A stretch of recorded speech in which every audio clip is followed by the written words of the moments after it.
If you're a pop culture junkie who loves TV, film, music, comedy, and other really important stuff, then you've come to the right place. Get ready and settle in for Classic Conversations, the best pop culture interviews in the world. That's right, we circled the globe so you don't have to. If you're ready to be the king of the water cooler, then you're ready for Classic Conversations with your host, Jeff Dwoskin. All right, Rhonda, thank you so much for that amazing introduction. You get the show going each and every week, and this week was no exception. Welcome, everybody, to episode 346 of Classic Conversations. As always, I am your host, Jeff Dwoskin. Great to have you back for what's sure to be one of the greatest episodes of all time with my guest, Master Ventriloquist Jay Johnson. You know and love him from Soap. He was Chuck and Bob Campbell on that classic series. We're talking all about Soap, and we're diving deep into his play, The Two and Only. Jay is a Tony Award winner. Oh, we are going, so much greatness coming up in just a few seconds. And in these few seconds, Marla Pennington was here last week. That's right. Also from Soap and Small Wonder. Do not miss that amazing conversation as well. But right now, buckle up for what's sure to be one of the greatest conversations of all time with Jay Johnson. We're talking ventriloquism, soap, and so much more. You're going to love it. Stay to the end for a special guest, and we'll, all right, all this goodness right now.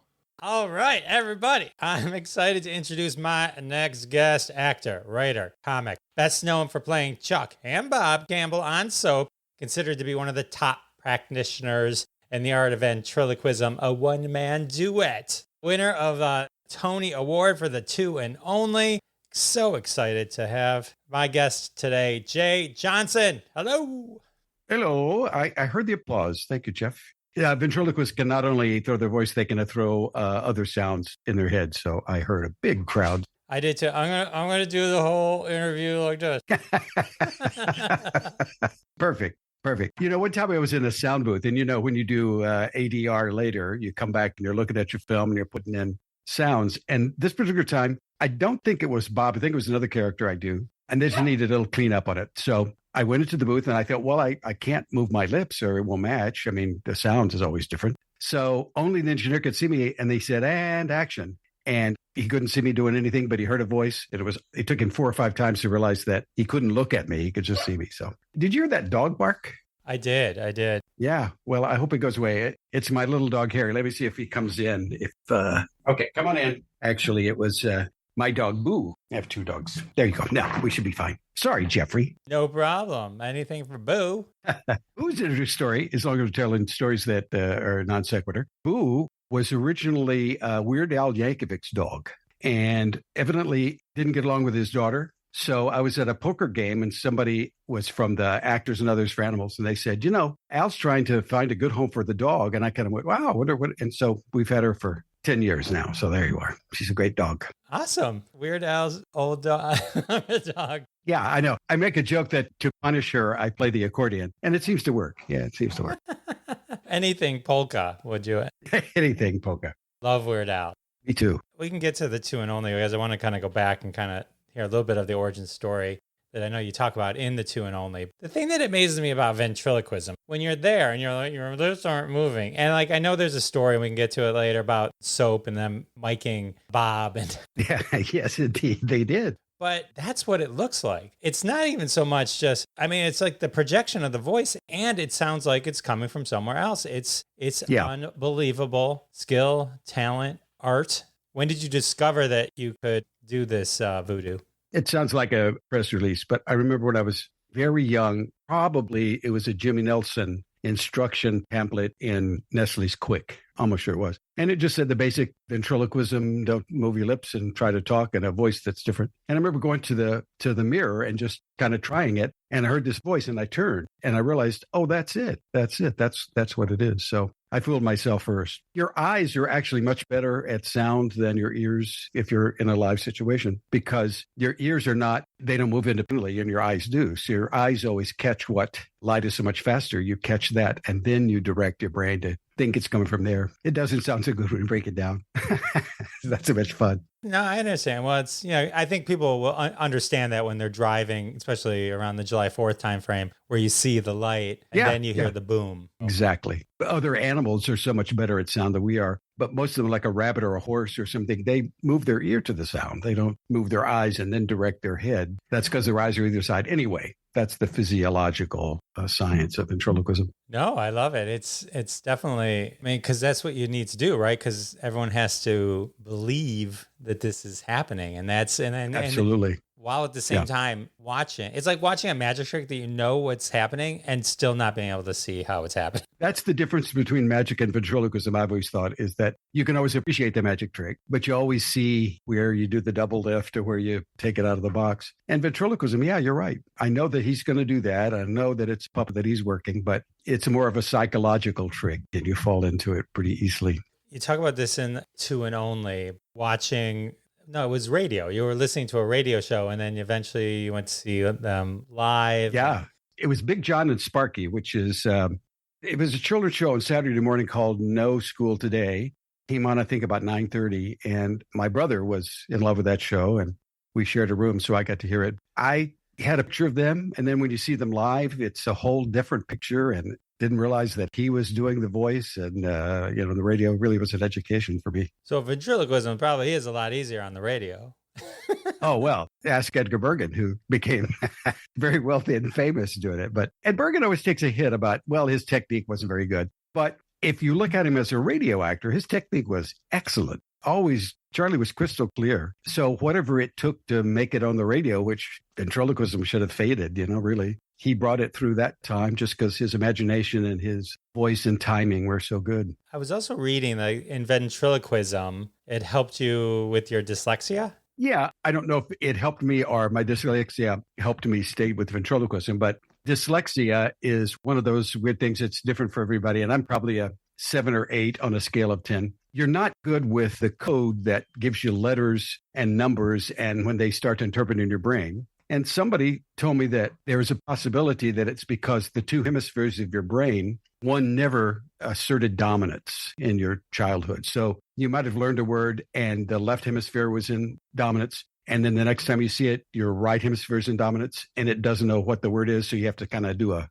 global search and find it. So it slows you down. But ventriloquism has nothing to do with codes and numbers and symbols and writing and reading. It's all vocal. And so it was just perfect for what my disabilities were. Once you discovered this talent, working at Six Flags, doing an insane number of shows. Yeah. Oh, yeah. The deal was at those theme parks, back then, theme parks were primarily a college workforce of basic college kids because they started, their season was Memorial Day to Labor Day. So exactly when school was off back when. So it was college kids. We did 5 shows a day and there were 2 casts. So you have 10 shows a day at a theater. One show cast does 5, the other does 5. One summer to make a double salary, I did double the work. I did 10 shows a day. And I think after that time, either I would have loved it or hated it. So I continued to love it. So this is full-on ventriloquism at this point, to all these shows. Yeah. Is it one character, multiple characters? I used a different character for the 2 shows. So the day cast, I would use one character that was kind of a spaceman.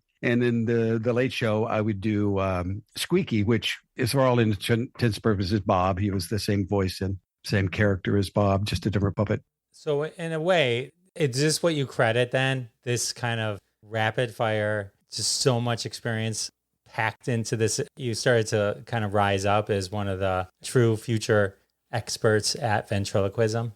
Yeah, I assume everything that you do, is the sum of what you are, and I'm sure it didn't hurt. And I really was not bored by that. I found a new way. I think the key is when you're performing, particularly if you're in a show that has the same dialogue, same cast, same numbers, you have to find a way to make that refreshing every time you do it. Or if you get stale, it's just death on stage. So I was able to find some way that every show and every audience to me was brand new experience and happiness. And that's kind of the way I've always felt. So it certainly triggered that in me. I don't know. I'm sure that I would not have continued if it was not pleasant for me back then. I just meant also like that much experience packed into that moment in time. Like to That's do something true. 918 times over and over again. Yes, There's one thing yes. when you do something, like, and then a month later you do it again, or a month later, but to be able to constantly be pivoting and learning and doing it again, going to sleep, saying rinse, wash, repeat. I mean, it's like, it just seemed like trial under fire. It is. And that's not only the way to learn something, but that's also, well, I had a thought and it went out of my head, but yeah, repetition is part of it, learning to do that. And I know what it was. I was also just out of high school when I did that. I was going into college that fall. It was kind of a time in my life when I was in transition, and all of that stuff really played a part, and really jumping into it. And it was fun. That was at Six Flags over Georgia in Atlanta. That was their first year they were open. 67, maybe 67. I don't know. Nice. Is your picture on the wall there? Does it still exist?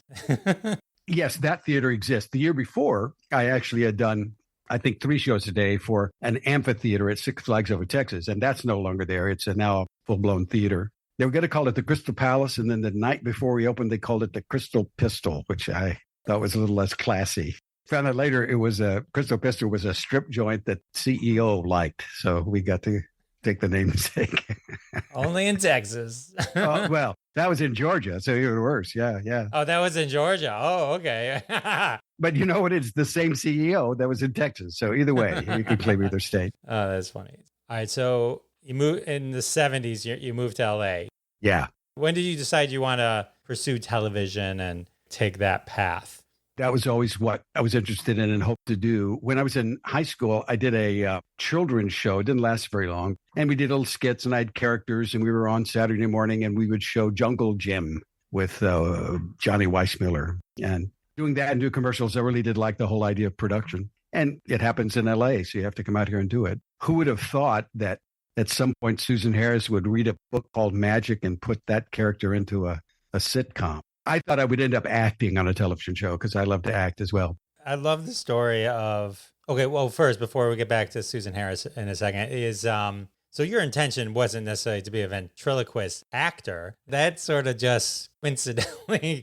Yeah, did exist. So I thought I could do my act at all the clubs, and at the time, comedy clubs were just about to blossom. And then I would go out and I would be the guy that was holding up the cornflakes or whatever it was, But yeah, to find this part that they wanted a ventriloquist. And I mentioned this in the show, but it's really crucial to my life. Jay Sandrich was the director, and he's the one that said this won't work for the cast unless it's a real ventriloquist. Because they thought, we'll just hire an actor and then give him a puppet and we'll loop in the voice. And that would have been much more difficult for anybody to act off of, So Jay Sandrich knew that it had to be done live as it was happening on the set with other actors. And that's when they started looking for an actual ventriloquist. So I benefited.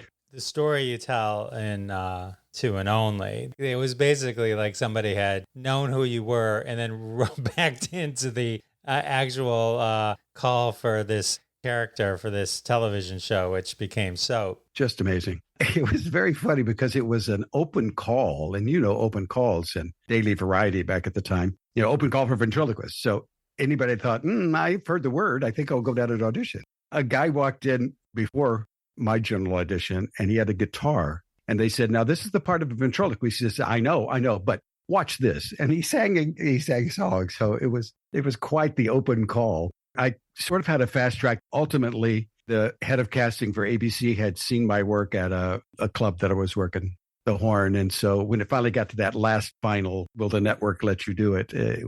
That was actually the easiest part. So, but that's not why got you the audition in the first place. Yeah, no. Everybody, I had a contract that it was for a dairy company, and I had created their Pillsbury Doughboy little mascot. And the idea was to tour that around and go to conventions and stuff like that, which I have a business degree from college, so that fit within what I could do. And I had that contract, so I saw this little audition in the paper, but I thought, really, I can't do that. I mean, I've got another obligation. I'm not really not free. But all my friends said, oh, you got to go, just for the experience, go. Once I got it, I convinced the milk company that they could hire me later and we could still do the same thing. And then by the time I was ready to go after the first year of Soap, they said, yeah, we've moved on from that idea. So, all right. Well, they would have had the most famous ventriloquist ever. It was something called frozen yogurt, and it did kind of have a peak, and then it was everywhere. It wasn't anything new. So, It would have been good for a year or two, maybe that long. Frozen yogurt's one of those things that every now and then it just has a resurgence and then they kind of disappear. Yeah. So were there any other ventriloquist contenders for soap other than you? At the time, I didn't know about it, but yeah, everybody that I have since known and admired. Sammy King was he was a bit older than me, but he had gone in, and Jerry Lane had gone in. A lot of people had gone in, and I just happened to be the right age and the right look that could be Richard Mulligan's son, the stepson for Mary. So in addition to all of that, whether you're a great ventriloquist or not, I don't think they even judged on that level. They just said, this fits. He doesn't fall when he walks, and, so put him in. Yeah, you definitely look like you could be part of the family. Yeah, I did luck out with that. And originally the character was just on for 7 episodes or maybe a total of 10. And the script of Soap went to Who Killed Peter Campbell, who was my brother. And originally it was Chuck and Bob who had killed Peter Campbell. So we got to that at the end of the first show, the first 13, and all the clues had been Chuck and Bob. But they said, we've got a lot of male pull and we like this character and we think it deserves her. So we're going to find somebody else that killed Peter. And then I stayed for the rest of the 4 years. And then it got convoluted. It was like Chester did it, but then they didn't write Chester out. He went crazy. I mean, it got a little bit, they had to really kind of jump through a hoop to find the real killer, I think. Well, they made the right choice keeping you around. I mean, I know you feel that way. I definitely feel that way. And, all the time I kept saying all these characters would come on and they would have a storyline and it would be real interesting. And I kept saying, why don't they give Chuck and Bob a storyline? And every year I'd look back and say, wait a minute, everybody had a storyline. When the story got told, they were suddenly gone. They suddenly were written out. So I kept thinking, don't give me a storyline. Just let me do the jokes. Let me get through it. Yeah, you and the Major are the only ones that never had an actual storyline focused on you outside of all the doings. Yeah. What I meant earlier when I said they made the right choice is, when I started to rediscover soap, Chuck and Bob are what is in my head. I mean, you picture the whole family, Richard Mulligan, all of the characters, Billy Crystal, but you and at the time I probably would have said the puppet, but the puppet's okay. Yeah, puppet's okay. It's a very distinct visual. Chuck and Bob were so you just popped in that. Anytime you just came in, did the thing, and then it was just so memorable. Well, it just hadn't been done before. The other thing that hadn't been done before, except in horror films that were matinee films, ventriloquism is usually live. If you get somebody on stage, then it's just a civilian and you have jokes written and whatever, and you kind of use them. But if you get in a situation where you have actors the quality of Richard Mulligan and Ted Wass and Billy Crystal and Catherine Damon, and you put them in a script where they are scripted to react to what is happening to the puppet and the ventriloquist, it becomes so much more rich and you can do so many more things. And the suspension of belief can be played with, and written for and written against. And so it really was a treat to be able to do that. And I learned so much from the actors on the show. They were all Broadway. I mean, Richard Mulligan and Catherine Damon. It was great to be with them. It's amazing watching you, Chuck and Bob, and it's just how it's literally treated as another character on the show. Yeah. And everyone else sees it that way too. As a comic, Bob gets all the best lines because always. As a comic, you can get on stage and you can say certain things because you're on stage. It's sort of a version of the reality and you're presenting things. But Bob was the guy who could just, through you, say anything in any situation that no one in their right minds would ever actually say. That was a great device for Susan and all the writers, I think. To a degree, it was the story of two families. So the Campbells, I was the Campbell, and it was the Tates. And the Tates had Vincent Guillaume for the first couple of years. It was that kind of Greek chorus that could comment on things. And because he was, not really part of the family, he could say that. So I think they found the same thing in Bob on the other side. He could kind of talk about everybody and not be blamed for it. For you, that must have been a hoot. In some of the episodes I was rewatching, I watched some of the Lynn Moody episodes. I just talked to her. I just talked to Marla Pennington. So I was watching some of those. Oh, great people. We all just did an autograph. I've never done one of those before, but we just did an autograph show. And it was Marla and Lynn and Sal Viscuso and Dinah Manoff. And because we're now older than the guys were, our parents on the show were younger than us, when we were doing the show. So now it's just us around. Great to do. Was there anything in the script that Susan Harris wanted you to say where you're like, I can't say this? I mean, I'm sure you eventually did, but like where you're like, really? Oh, man. Yeah, they got to just putting anything in the script and occasionally. And I do remember there was one time when Billy was dating someone, and I think it was a girl, and he was supposed to be a gay character. And Bob says, they were going off on a date, and Bob said, supposed to say, well, I hope the broad brings a book. And that's a B-side. Plosives are really tough for ventriloquists. If you don't move, they don't come out clear. So I said to Susan, I said, can't the girl take a magazine to Cincinnati? It'd be much easier. And I think she let me say that. But I said, in case you have to say, that was a toughie. And the other was, I said, it'd be funny if I would be able to write bits for Chuck and Bob and submit them at the first of the year. And they would make their way into the show. And sometimes they were pretty much like I had written. Sometimes they were much, much better with Susan's influence. But I said, it'd be funny. It was back when everybody was roller skating on Venice Beach. If Chuck and Bob are sitting behind the kitchen table and Chuck says, okay, Bob, let's go. And I pick Bob up and Bob's got roller skates on and we kind of skate out the door. And they said, that's great. So when the script came back, the scene went like this. Chuck and Jody skate into the kitchen. Bob then skates into the kitchen after them. There's the scene, and then Billy and Chuck play crack the whip and put Bob out the door. And I said, how are we going to do that? And they said, well, you wrote it. I assume you knew how to do that. So, no, mine was just a visual, So I did find the guy who made Bob had a walking body. It was a body that fit Bob's size. And if you put it on skates, it really did work. So it would skate about 3 feet before it'd fall over. So that's all they needed, but it worked out. But yeah, always a challenge, what you can and can't do. And that was the fun part as well. I think the most important question I could possibly ask you is, did they design the clothes for Bob and then make a Chuck version, or design it for Chuck and then make a Bob version? If I were to guess, I'd say they wanted the puppet to look cute, so they made it for him, and then you had to deal with it. But that's just my guess. It's even stranger than that. Eventually, of course, Bob's clothes had to be made, but I'm pretty much a standard size, so they could buy off the rack. But they would find something they liked for Chuck, and then they would buy that same outfit extra, extra, extra large. So Bob's clothes were always huge, and then they would cut them down. So actually, Bob got the big clothes, I got the little clothes. Every time I'd see him in the wardrobe, I'd go, okay, that must be Bob's because I can not fit into those. But yeah, that became a real thing. And I'm Judy Taylor was the wardrobe person who just spent hours. Every button would be exactly the same. And they were amazing matching those costumes.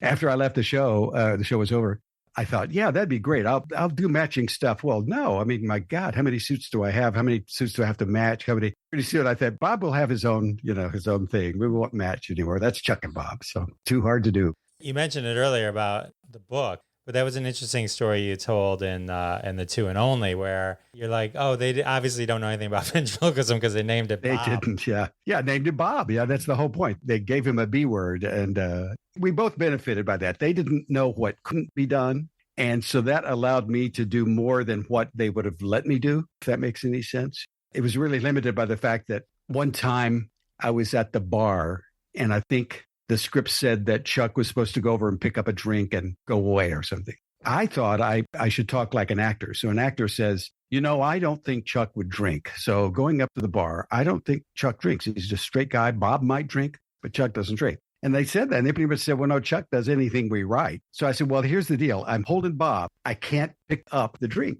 And they went, oh, in that case, you don't have to. So there were certain things that I couldn't do, but, I had to just say, can't do it. Both hands are tied up. So I got good at working left-handed. If I was doing Bob with my right hand, I could do a lot of stuff with my left. That's really cool. So, I mean, they must have had so much fun writing for you, especially when they decided to not make you the murderer. Oh, yeah. Then it was all games are off. Everything was great. I do remember a lot of what I got to do was really thanks to Jay Sanders. And I thank him almost every day for what I learned from him. Later, when we went to Broadway, he was an investor at our show, and he was very supportive and just became a really, really good friend toward the end of his life. It would say Chuck and Bob and Danny are sitting at the couch. In walks Bird, who says, whatever it was. And instead of just letting that go, Jay Sandrich would say, what are you and Bob and Danny doing? And that's what I know. He says, well, let's see, maybe you're playing a game. Okay. So eventually they get to the prop department, they bring checkers, and we're going to play checkers. Okay, that's good. But then he went one more step and he said, okay, here's what I want. Danny makes a move and Bob goes, no, that's terrible. That's terrible. So he takes it back. And then Danny makes another move and Bob goes, really bad move. Don't do that. Danny takes it back. And then he makes a move with the checker and Bob goes, fantastic. And then Chuck jumps 5 people, click, click, click, click, click, and wins. It was the perfect thing to take advantage of everybody's character. And it was, just an ad lib basically by the director. Great piece of business. That's awesome. Sorry to interrupt. I have to take a quick break. I do want to thank everyone for their support of the sponsors. When you support the sponsors, you're supporting us here at Classic Conversations, and that's how we keep the lights on. And now back to my amazing conversation with Jay Johnson. Were you aware of all the controversy and stuff? I mean, I'm sure you were aware of it, but like, what was it like on set? Did it really impact anybody doing the show? You guys just did your thing. Yeah, not too much on set. I'd been brought out to LA by a personal manager who was Andy Griffith's manager, and he was Frankie Avalon's manager, and he was Jim Neighbors' manager, and he was really big stuff. He didn't know. I mean, I went to an open call, and so I got the part and pretty much called up my manager and said, you know what, I got this part. And he said, oh my God, that show will never make it. Oh my God, it's got a gay guy, it's got a priest that's doing this, and he mentioned all the things that were controversial about the show and just said, I wouldn't. And I said, well, I'm going to run with it and see what I'm going to do. I wasn't with that manager after the first year of Soap. So, he went on and everything. But yeah, at the opening of Soap, the night it aired, my character was on show number 7. So I wasn't in the first 6 shows. So the first pilot comes on the air. And they had a big party at Bob Seagram's house. He played Danny, played Jody's love interest anyway. Great house over in Beverly Hills. Televisions everywhere. And we watched the pilot. Now, the pilot of Soap was originally an hour. So it was actually 2 30-minute episodes. And the first half hour was just really setting up what you're going to see. And the second half hour, anyway. So they showed the first hour and we all thought, wow, I don't know if you get a sense of what the show's going to be or not. And immediately it cut to Jerry Dunphy with a priest, a rabbi, and a Christian preacher. And he's saying, okay, you've seen it. What do you think? And all these religious people had an opinion about the show. And everybody's kind of having a drink and kind of not paying attention. Then suddenly we're all riveted to like, wait, what? Did they not understand this is a comedy? And we were really concerned. It was like, are they typical of everybody? The priest was saying, well, I don't know. The priest character is this. And the rabbi would say, well, we're not sure about this. And well, it wasn't as bad as I thought. And yeah, it was just surreal. We couldn't talk to the press, there was no social media, so you couldn't do anything like that. But we just do your job and don't talk to anybody, and we'll see if we can get through this. And we did, to a degree. It's amazing when there could be so much chatter and all that. And when you're talking about it, you're talking about a time decades before the idea of social media even existed. Oh, yeah. But somehow there were times where we could still send the Raven or whatever and get the word out. That's right. It could be very well controlled, because it all came from the publicity department or whatever. But when I got to Broadway, it was, we did off-Broadway in 2004, I guess. And as we're changing to Broadway, I said, maybe we should have a website for the show. And all the producers said, oh, I don't even know what that is. Are you kidding me? A website? Wait a minute. I said, well, there's a lot of people out there that criticize shows and they're critics and people listen to them. By the time we were actually to Broadway, they were begging for a website. So we did it. There was a lot of shock when the show ended, right? So because they just literally pulled the rug out from underneath you guys there. What I thought we were gearing up for, there had been a lot of talk that instead of a half-hour show, it should be an hour show.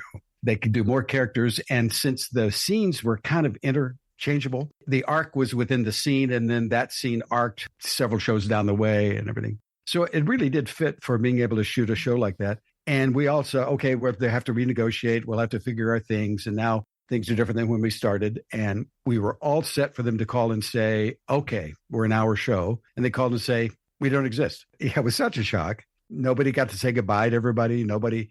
Like you say, I think they ended with Jessica facing a firing squad. I don't even know. It was like the ultimate cliffhanger that was never resolved. It's such a bummer. I mean, to not have closure, because you're a family at that point. Absolutely. There was a lot of talk about after that happened that maybe they would do a theater release of the final episode, so this is all going to wrap it all up and this is what happened.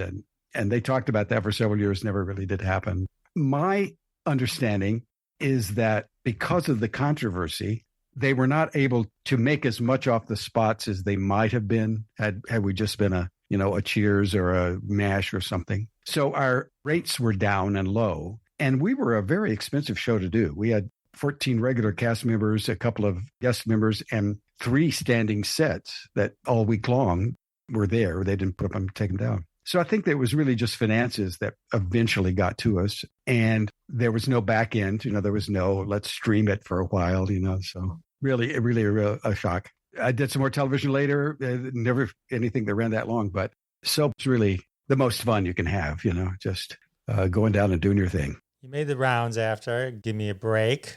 Yeah, that was an experience. That was, now I'm blanking on the star's name, but she was in Ain't Misbehavin'. Anyway, she was tough.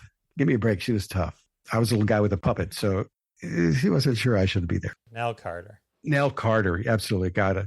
I know it's my brain trying to forget, but there was a show we did, and I actually played a ventriloquist on a show called Broken Badges, which was a Stephen Cannell show. Lots of chases, lots of second shots and stunts. And my character was a cop that wanted to get off the force with a mental disability so I could get full pay. So I had this puppet that I would drag everywhere and make everybody do the puppet, pretty much like Chuck and Bob. But I was trying to get off the force. But in the meantime, this cop had a very violent temper and got into fights. And it was a great time. That was a fun show to do. And it didn't last more than half the season, I think. But it was good. Had a fun time. So, all right. So you're being typecast as a ventriloquist. Yeah. If there's a script that says, and with a puppet he walks in, I get the call before that script is even duplicated. I kept saying, well, I can still play other things, Are they still calling you, or now are they looking for a Jay Johnson type? I think it's Jay Johnson type. I don't know. It's been so long since I've gone to a call. And now I guess that most auditions are done. Your tape, right? You have a little studio at your house and you send them a tape and you don't yeah. If you don't have to drive, hour and a half over to some little studio and say, I love this. Yeah, I don't know how to deal with show business. The Jay Johnson type. Now, what is it? It's get me Jay Johnson type, get me Jay Johnson, and who's Jay Johnson? Is that the 3 steps? That's it. Yeah. So a little reunion on Empty Nest. Oh, yeah. I don't know I hope this story's interesting. To me, it was. But Empty Nest, I'm coming back. There's Dinah, there's Richard, great, same producers, everything. Very familiar. But that scene that I did, Christy McNichol played a police officer and she had a partner. They were responding to a domestic dispute. The guy and the girl were yelling in the apartment. They knock on the door. Hey, open up. And when they open up, it's me and a girl puppet, and we're the domestic dispute. And it just gets crazy after that, right? Well, they didn't want the audience to see the set before they opened the door on camera. So they put a big black curtain down in front of the audience, and then we shot the scene. And it got to the point where they opened the door, and always in rehearsal, all the writers, all the crew would just break up when they realized that's what happened. And I'm ready for it. I'm pushing into that laugh, and they open the door, and it's not just crickets. It is church silent. And so, okay, all right. So we get to the first line, and I'm leaning into, I think it was, what's going on here? And I said, well, I was in Vegas. I was drunk. I don't know. We just nothing. Got to the end of the scene, and there was not a smile. There was nothing. And I'm thinking, oh my God, I remember these producers, and the next call will be to the set, and I will be gone immediately. The phone rang, and I went, okay, that's it. And they said, Jay, phone for you. And I went, okay. So I walk over, and it's Dinah Manoff, who's called from her dressing room. She's watched it on the television, and she said, I don't know. It's funny, and I just don't know what happened. So after a little bit, they found out that when they dropped the curtain for the audience, they had pulled the plug on all the monitors. So the people were sitting in darkness, barely able to hear anything, and couldn't react. And they're being very quiet, because if they could hear, they would have to be very quiet. Finally, when they realized that, okay, we'll have to let them see the scene, we got good laughs. But I was sure I was gone. I'm sure that was it. That is hilarious, actually. That is really funny. Well, at least good thing they figured it out. Oh my God. Usually they figure those things out after you're home. They can be called, hey, well, you should have stayed around. Jay Johnson's entire career went down the tubes because someone forgot to plug in the monitor. Absolutely.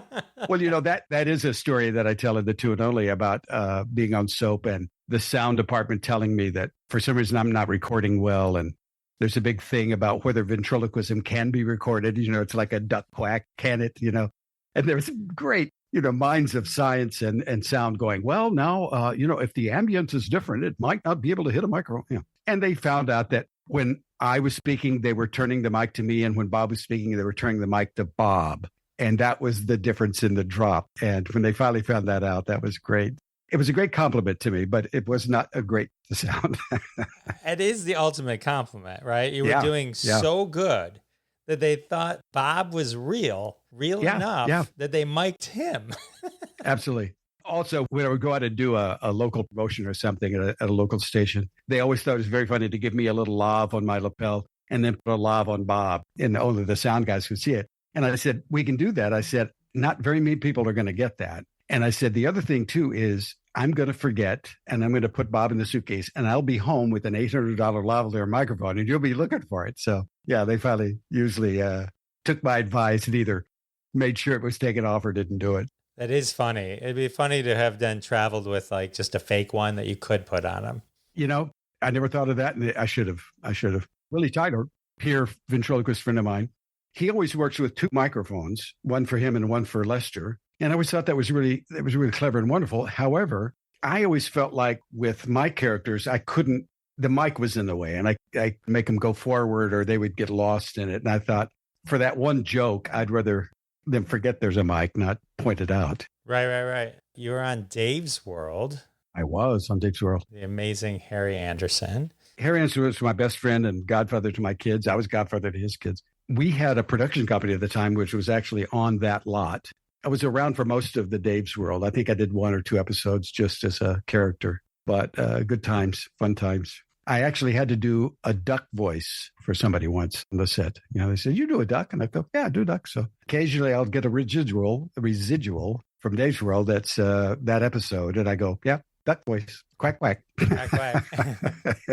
I loved him on Cheers. I mean, Night Court, obviously, classic. Man. But it always cracked me up, the character on Night Court. That he got the job because he was the only one home on a Sunday. I just love that whole premise. Yeah. Night Court for Harry, Reinhold Wigge wrote that and created it. And at one point in the pilot, Judge Stone is listening in his headset and the DA comes up or somebody comes up and says, I'm so glad I'm with you or whatever. And he takes it off and he said, he talks about what he's listening to. He says, I have every album that Mel Torme ever recorded. And for Reinhold Wigge, it was just a joke. But Harry was a huge fan of Mel Torme. Instead of a joke, it became a running gag. And Mel eventually was on the show, and Harry got to know Mel really, really well, and they became buds. And so Harry wouldn't let it be just a joke. He made it become a character study of the judge. It's one of the most memorable things. It definitely sticks out. I remember there was an episode, I think, where there was a scalper and they had the Mel Torme tickets. It was just Harry. Literally, the minute I met Harry, he was a great, wonderful con man and magician. And for some reason, I fulfilled the role of Roper and First Banana really well. I mean, because I'm a straight guy. I'm a straight guy to a puppet, so I might as well be a straight guy to a con man. One time, Harry says, Mel has invited us both to the Playboy Mansion. And I said, well, I've never been. He said, well, we have to go. So we did. So we go to Mel's house, and we get in his car, and we go over to the Playboy Mansion. We get in, and it's a Monday film night, and they're going to screen Night Court, which was a movie in the 30s or something, just because of Harry. And the game for all these people, Chuck McCann and Ray Anthony and all these people, some minor character would walk across the screen. They'd go, oh, that's Ralph Spoilspoiler. He did this. The first one in to name that guy's credits, got some sort of thing. Harry had a lot of Maltese Falcons because he had bought a lot of them. And then he got to Night Court, and he didn't want them to have one of his after the first year. So Warner Brothers went to props, and they found a Maltese Falcon. Happened to be the real Maltese Falcon. I mean, I don't know how many they made, but that was the real one from the real mold. So he very cleverly traded that one for one of his. And so he had the real one, and they had the phony one. And I think he had it cast and gave one to Mel. I think that's what it was. So Mel brought his Maltese Falcon, and he said, Hef, babe, you have to see what my man Harry gave me. Look at this. He put on the Maltese Falcon. And Hefner looks at it for a minute. He goes, yeah, hold on. And he goes to the house, comes back with another Maltese Falcon that was probably from the same mold. And then they're saying, well, I think this one is this. it became the real life of the real Maltese Falcon. It's like, who has the real one? I think it's Harry. Oh, I think it's Hugh Hefner. So that was just one of the times Harry and I got to hang out and do some cool things. That's awesome. It must have been a joy being besties with him. Yeah. Oh, yeah. Yeah. It really took me back when we lost Harry. We lost a Jim. Yeah, he was a gem for sure. He was when certain people pass, it's like it feels different than when others. And Needs definitely was one of those people you're like, oh. Yeah, just way too soon. He kind of thought he never would. He was not destined to live a long time. I don't know why he thought that. His mother lived longer than he did, but I don't know. Anyway, still think about him all the time. In fact, I have a dog named Harry, just so I can say his name all the time. Harry and Boo. Harry and Boo, that's right. All right, Chuck and Bob, 70s show. You revived the character. Oh, yeah. Oh, God. Reprise that role, yeah, with Rod Roddy doing the voice. Yeah, Rod Roddy did. Tune in next week to see if Chuck and Bob this. Yeah. Loved Rod. That must have been a hoot. When did you start putting together your Broadway show, The Two and Only? And you're always working on it because it was a lot of your life story. So yeah, it really was. I'm trying to think of the year, maybe around 2001 or so. I was doing a lot of corporate shows. I became king of the corporate circuit until 2008. That was a huge business, and until everything fell apart. So I was doing that, and it was really great. But it was theater and a banquet kind of stuff, and I really always drooled about doing something on a stage that was made for a show that people come to see, that had the right lights, the right sound, and everything. And I did a benefit, and at the benefit was Paul Kreppel, who had played Sonny Man on It's a Living, and Murphy Cross, who was an actress dancer. And they had produced the show, and they said, wow, of all the people in the show, everybody was talking about you and the character. We think you should do a one-man show. And I said, oh, my God, I've wanted to do that all my life, but it's never gone anywhere because people say you should do it. And I do all I can, but I'm not a producer, whatever. So they said, I think we can help you. So indeed, they were good to their word. For the next year or so, we would meet and just talk. I'd show them the characters that I had. I would tell stories kind of not unlike what I'm doing now. And Murphy would take a bunch of notes.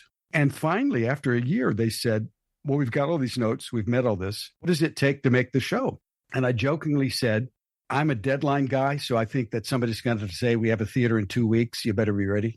And so about an hour later, Murphy called and she said, well, we have a theater in 5 weeks, so you better be ready. And I did one of those actors panics, like, oh, boy, did I just blow it. Happened to be on a cruise ship and took all of Murphy's notes about all the stories and characters I had.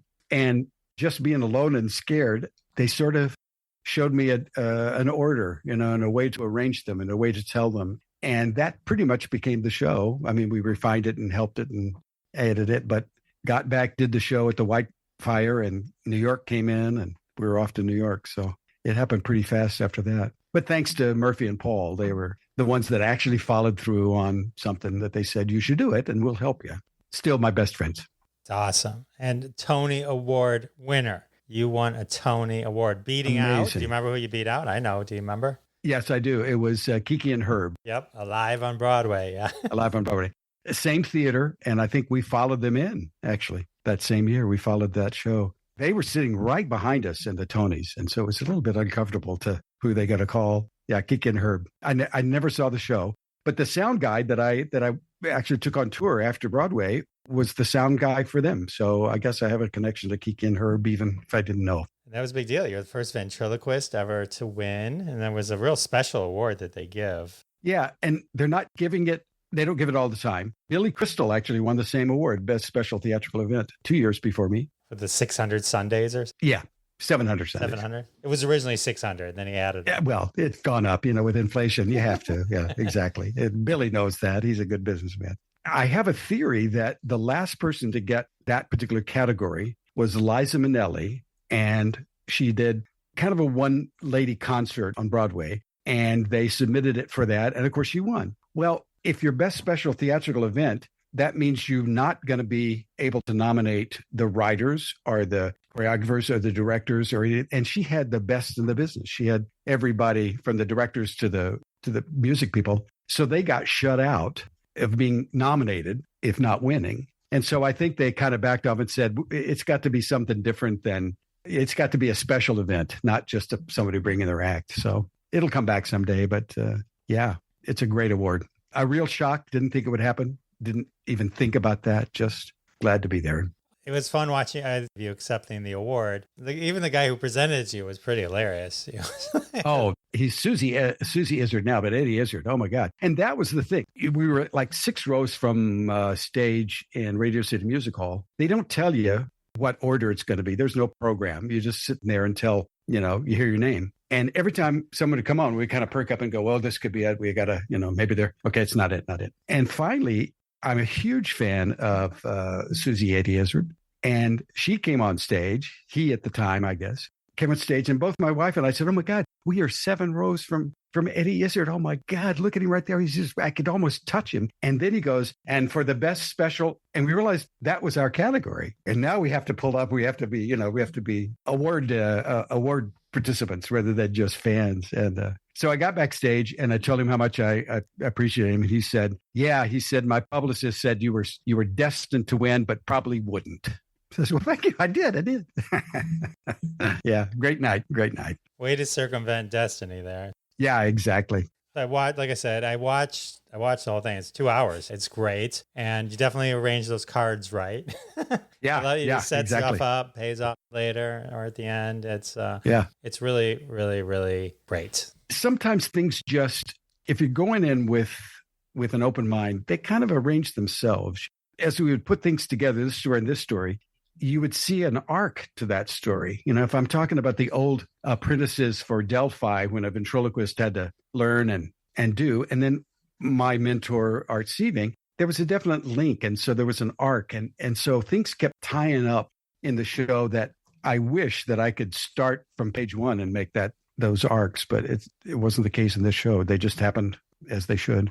One of the things that I was fascinated about in terms of trivia or tidbits, I don't think this is a spoiler because it was an observation you made about something else, was that the wizard from The Wizard of Oz was a ventriloquist. Oh, yeah. I mean, we've all seen that film, and being a dyslexic, I don't read as fast as others. So my library is not so big. But when I did find out that the original wizard in the book was a ventriloquist, a carnival ventriloquist, it made sense because the guy was from the carnival. He had blown off course from his balloon at the Kansas State Fair, whatever it was. And that just put it all into perspective for me, because that was perfect. That's the way ventriloquism was used as kind of a power to bring it over people and get them to believe in something that's not really real. Well, I do want to thank Marsha Posner Williams for introducing us. That was very sweet of her. Isn't she the best? I got to tell you, I've loved Marsha. She was maybe the first person that said hello to me on the set of Soap, because she's just such sweet, and we've been friends ever since. But if you go to Marsha and say, none of the Soap shows were titled, so it's very hard to remember. And if you shot a show that was the script was show 42, the scenes from 42 might have been put in 45, 46. The scenes were independent. They could put them anywhere they want. But if you go to Marsha and you say, Marsha, what number show did we shoot where Bob says da-da-da-da, or Jody says this, and she'll go, that was show 36. She's amazing. She's a wonderful person, very funny, great to hear, but her mind is just amazing. So yeah, great love to Marsha, and I appreciate her putting us together. I appreciate her as well. And I appreciate you for all the joy you have brought to the world. You're a sweetheart. Thank you. Thank you very much. I've had fun. I've had a great career. I've had a great time. And, I can't imagine actually working for a living. Never was a waiter, never was a cab driver. So I, beat the odds, I think. Yeah, it's the only actor not to be a waiter. So. That's right. That's right. Maybe I'm missing something, but today I don't feel it. Bob waited tables, but not you. Bob is a terrible waiter. Terrible, terrible, terrible waiter. Yeah. He's insulting. He demands 25% no matter what. So yeah. Keeps catching on fire during the OPA. That's right. That's right. Yeah. Jay, thank you so much for hanging out with me. I really enjoyed it. Jeff, what a great thing. And I love your show. And I'll be listening continually. And the best of wishes, because you know what you're doing. I appreciate it. Thank you. All right, let's end. Wait a minute. Let me see. Bob, do you want to say anything before we go? No, I don't even like Jeff. Oh, okay. That's fine. Well, I tried. Are you sure? I'm sure. Thank me. I tried my best. I'm honored. Thank you.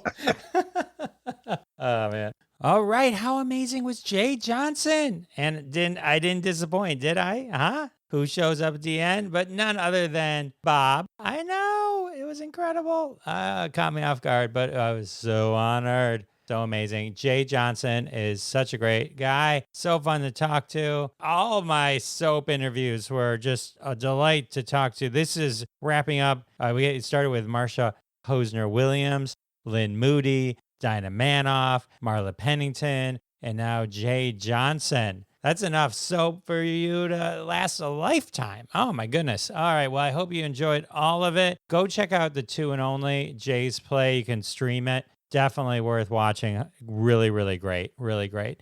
Anyway, a huge thanks to Jay Johnson and Bob and Boo and Harry for making guest appearances, and Marsha Posner-Williams for being so amazing. So much fun. All right. Well, that just flew by. Well, and then a huge thanks to all of you for coming back week after week. It means the world to me, and I'll see you next time.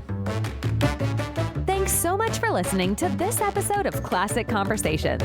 If you like what you heard, don't be shy and give us a follow on your favorite podcast app.